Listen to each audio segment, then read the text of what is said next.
reduction, right? The main reason that companies, transition out of fleet based on all of the data that we, have housed over the years is risk and liability, right?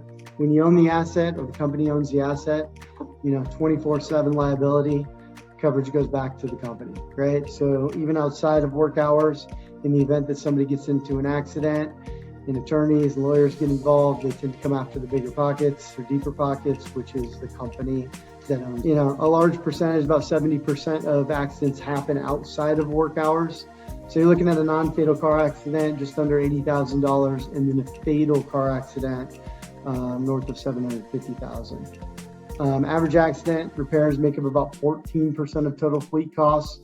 As the costs of all went up based on inflation, right, that stays pretty much the same as a percentage of the total fleet costs that, is tied to maintenance and repairs. And then average administrative costs, depending on how big the fleet is that's being managed, could be much more than this, could be a little bit less than this, right? Depending on the fleet size, but all of the different things, approvals, decisions that need to be made on, ordering new vehicles, what type of vehicles have the best total cost of operation. There's a lot of time and energy spent, right? Where a lot of companies see that as another value of transitioning out of fleet.